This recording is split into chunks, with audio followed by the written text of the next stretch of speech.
At night, when the other engines are tucked away in their sheds, you can still hear the faraway call of an engine's whistle and the clickety-clack of train wheels turning.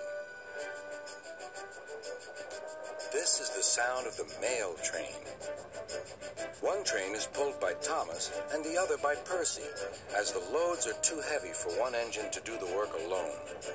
The mail is loaded into freight cars at the harbors, and the engines pull their trains through the silent stations, delivering their precious loads.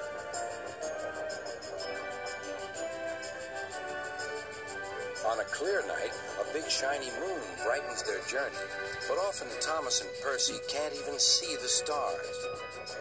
But whatever the weather, lamps along the track always light their way.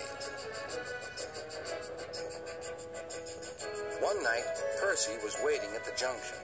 The main line train was late. At last, Henry arrived. "Sorry," he puffed. "The mail boat from the mainland was delayed." "Come on, Percy," said his driver. "Let's make up for lost time." Percy puffed along as quickly as he could, but the sun was already rising as he finished his work. "Never mind," thought Percy. "It's nice to be up and about when it's the start of a new day and there's no one else around." Percy was not alone for long. "Bother," said Percy. "It's that dizzy thing, Harold." "Good morning," whirred Harold. "I always said railways were out of date, but you're so slow with the mail. You should give everyone their stamps back." Percy was too tired to explain. "Bird brain," he muttered. "Good morning, Percy," called Duck. "You're up early this morning." "No, you're wrong," sighed Percy. "I'm back, tired and late." He rolled into the shed and fell asleep almost before his buffers touched the bar. His driver decided to set off early that evening.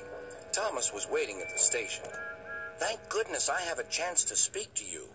Driver says that the person in charge of the mail has complained to Sir Topham Hatt about the delay last night." "But that wasn't my fault," replied Percy.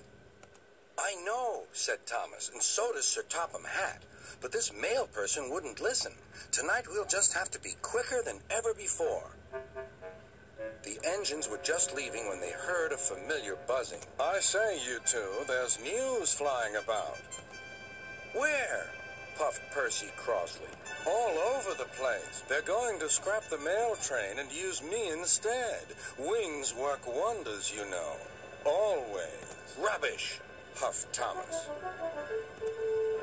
That night, everything ran like clockwork. Thomas and Percy steamed through the stations, making good time everywhere they went.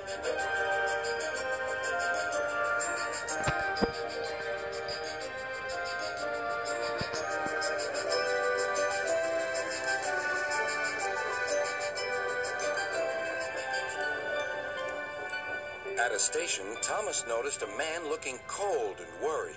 He had missed his train home. "We can give you a ride," said Thomas's driver, "but it will be rather uncomfortable." "Thank you," said the man. "Anything's better than sitting here."